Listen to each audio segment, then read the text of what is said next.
what distro of or what distribution of Linux we are using.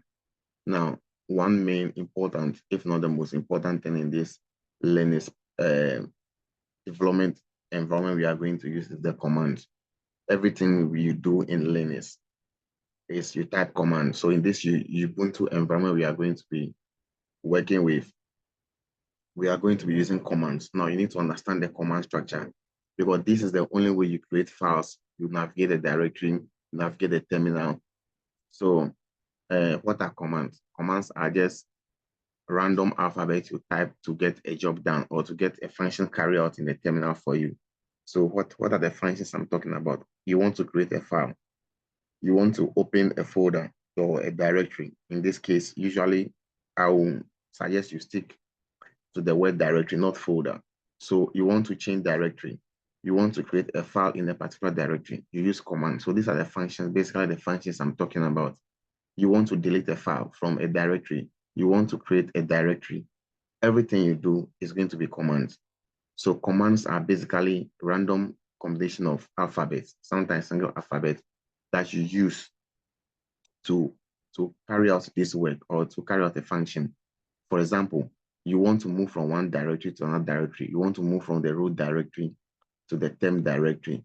You use the command cd, which is change directory. So this is the command. Now, every command must take an argument. So argument is what you pass to the command. For example, if I want to change directory, I use the command cd. Now, the argument in this case is the directory I want to change into. So if I say, if I want to change directory from root directory into the etc directory, I will say cd/etc. So /etc becomes the argument. Now, in case, let's say I want to list the content of a file, you want to see the content of a file, or you want to see the content of a directory, we have command options. So I want to list everything in this particular directory for me. Now, I can decide to list it randomly, or I can decide to list this content in the order of creation. Which time were these files created? So I want to see that directory listing. I want to list the content in this format. The file that is created should be on top or reverse order. That is when command option comes in. So if I generally or default, I want to list content in a directory, I use the ls command, long listing. So long listing, list this thing for me in this directory. But if I want the items to be listed in the order of creation, then I need a command option. So that's when a command option comes in. So you have a command option. So list in this timely order for me. So I will say ls-ltr. So list in the reverse order and timely manner for me. So the LTR becomes the command option. We will be looking at all this in the practical aspect. Then, so when anytime command option comes, we have the command followed by the command option and then the argument. And the argument is what we want to operate, or the argument is what we want the command to what operate on. Okay. So now, enough talking. Let's go into the practical aspect. So the first thing we talk about is update. We want to know how to update our machine. So right now I'm on my Windows machine and I want you to check the version of the window. So what I'll do is remember the command, reset Windows or command key and R. So I'll press command key and R on my machine.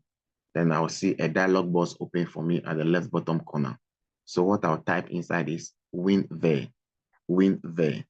So that's the WinVer over there. So I want to know the Windows version. So when I click OK, it will give me the Windows version. So you can see I'm using Windows 11 Enterprise. So this is the Windows version I'm using. So when you look over here, you see the Windows version 23H2 OS build. So this is the Windows version that I'm using. I am pretty up to date, right? Okay. So now let's see if my machine is up to date. Now you can also you can follow the organogram or the organizational or the flow chart in the PDF. You can follow it on Mac if you're using Mac to do the same. So this is just a benefit to the Windows users. So if I click or if I use the key combination, command key and I on my Windows, it open an update dialog box for it. It opened the settings window for me. So at the bottom over here, I'll click on Windows Update. So once you click on Windows Update, you should be connected to the internet before doing this. So you can click on Check Update. and you see if you are really up to date or you need to do some update. These are very important when you are coming to develop software, when you are setting a system to develop software. Because trust me, going forward, you don't want to be in the middle of the program, and then your machine will be frustrating you now before you're not coming to work on hardware or work on system updates. It doesn't work that way. So we'll leave this in the background to be checking for us. Then we'll go straight into the command interface and see how best we are going to do this.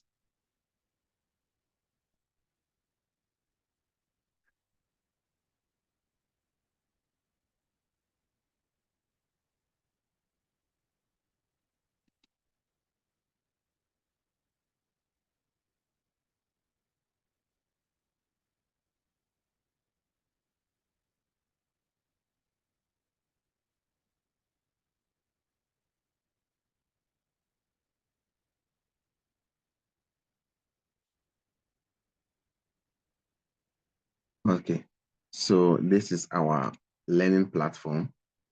So we have our learning platform here, and we want to use some of the project as practical, right? So first, let's see if we can connect to our sandbox successfully, and let's see if we can we can run around some of those commands. So now so you can see the command symbol over there, the greater than sign, and then the dash symbol. Okay, that's the prompt. That's the prompt telling you. So that's the signal, the symbol for prompt, the command prompt, or the terminal prompt.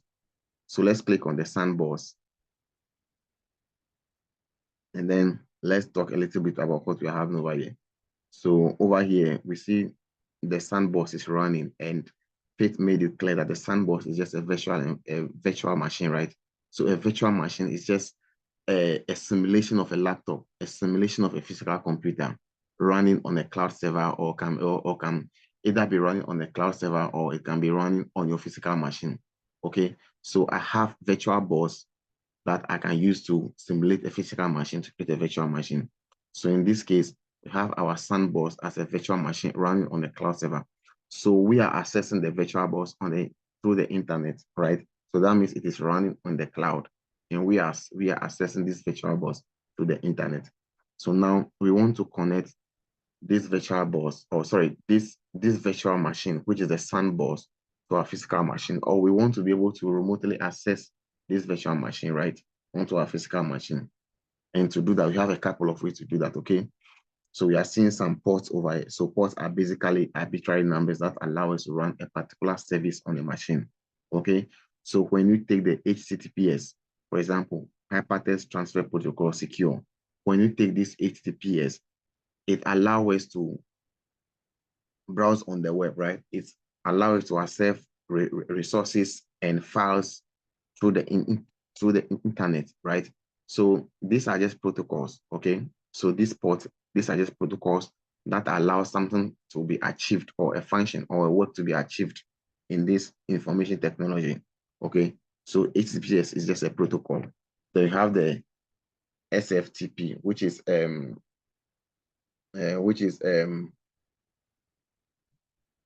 think there's FTP is, I think, file transfer protocol. Yeah, so we have secure file transfer. So FTP is file transfer protocol. So the S over there is secure file transfer protocol, which works hand in hand with the SSH, which is the secure shell. So the secure shell, these are just protocol that allow us to remotely access a server, okay, through unsecure network. Okay, so so the internet is not secure. Okay, you don't know what somebody else is doing on the web, but you want to access a server or a resource securely through this insecure internet that we have. Okay, so in this case, we'll be using the SSH, right? So now you say if you want to connect, what do we do? First, we open our terminal, right? So you can also access the same server through the web terminal, but I want to work through my Windows terminal, right? So I'll click on the search button, and then the search button, I have my command prompt, or you can just type CMD, okay? You can just type CMD, or again, you can use the Windows logo and R, and then you can type CMD, and then press OK. And then your command prompt will be open for you, couple of seconds, right?